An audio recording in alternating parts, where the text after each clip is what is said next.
ಉಡುಪಿ ಜಿಲ್ಲೆಯ ಕೋಟತಟ್ಟುವಿನ ದಲಿತ ಕೇರಿಯಲ್ಲಿ ನಡೆದಿರುವಂತಹ ಪೊಲೀಸರ ದೌರ್ಜನ್ಯ ಪ್ರಕರಣವನ್ನ ನಾವು ಈಗಾಗಲೇ ಖಂಡಿಸಿದ್ದೇವೆ.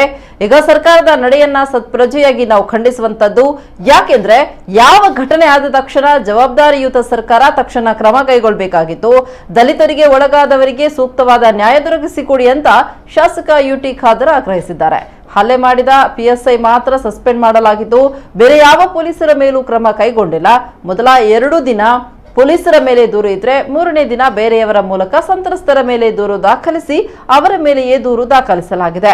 ಇದರ ಉದ್ದೇಶ ಏನು ಎನ್ನುವುದನ್ನು ಬಿಜೆಪಿ ನಾಯಕರು ಹೇಳಬೇಕು. ಹೀಗಾದ್ರೆ ಒಂದು ಕೊರಗ ಸಮುದಾಯದವರು ಒಂದು ಸಂಭ್ರಮವನ್ನ ಮಾಡಬಾರ್ದಾ?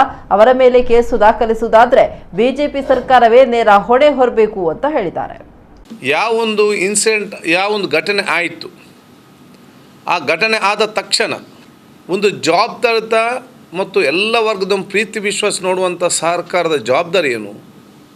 ಯಾರು ಅಧಿಕಾರಿಗಳು ತಪ್ಪು ಮಾಡಿದ್ದಾರೆ ಅವರಿಗೆ ತತ್ಕ್ಷಣವಾದ ಕ್ರಮವನ್ನು ಕ್ರಮ ಕೈಗೊಳ್ಳಿ. ಮತ್ತು ಯಾರಿವತ್ತು ಆ ದಲ್ಬಾಲಿಗೆ ಒಳಪಟ್ಟಿದ್ದಾರೆ ಅವರಿಗೆ ಒಂದು ಸೂಕ್ತವಾದ ನ್ಯಾಯ ಕೊಡಿ ಅಂತೇಳಿ. ಆದರೆ ಇವತ್ತು ಸರ್ಕಾರದ ನಡೆ ಮತ್ತು ಆಡಳಿತದ ನಡೆ ಹೇಗಿತ್ತು ಅಂತ ಹೇಳಿದರೆ, ಯಾರು ಇವತ್ತು ಹೋಗಿ ಹಲ್ಲೆ ಮಾಡಿದ್ದಾರೆ ಅದರಲ್ಲಿ PSIಯನ್ನು ಮಾತ್ರ ಸಸ್ಪೆಂಡ್, ಬೇರೆಯವರ ಮೇಲೆ ಯಾವುದಕ್ಕೂ ಬರೀ ಟ್ರಾನ್ಸ್ಫರ್ ಅಲ್ಲದೆ ಯಾವುದಕ್ಕೂ ಕೂಡ ಕ್ರಮ ಆಗಲಿಲ್ಲ. ಒಂದು. ಎರಡನೇದು, ಸ್ಟಾರ್ಟಿಂಗ್ 2 ದಿವಸ ಬರೀ ಪೊಲೀಸರ ಮೇಲೆ ಕಂಪ್ಲೇಂಟ್ ಇತ್ತು.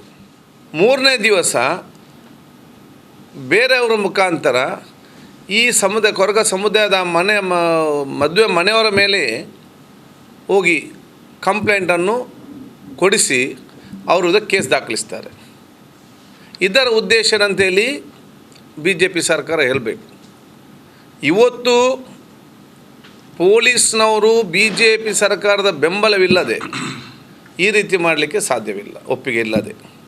2 ದಿವಸ ನೀವು ನಂತರ ಹೋಗಿ ಅವರ ಮೇಲೆ ಅವರು ಮ್ಯೂಸಿಕ್ ಇದಾಕಿದ ಅಂತ ಹೇಳಿ ಇವರು ಕೇಸು ಕೊಡುವುದಾದಿದ್ದರೆ, ಹಾಗೆ ಸಮಾಜದ ಮತ್ತು ಮೂಲ ಸಂಸ್ಕೃತಿ ಇರುವಂಥ ಕೊರಗ ಜನಾಂಗ ಮತ್ತು ಶೋಷಿತ ವರ್ಗದವರು ಒಂದು ಮೆಹಂದಿ ಕಾರ್ಯಕ್ರಮಕ್ಕೆ DJ ಹಾಕಲೇಬಾರ್ದ?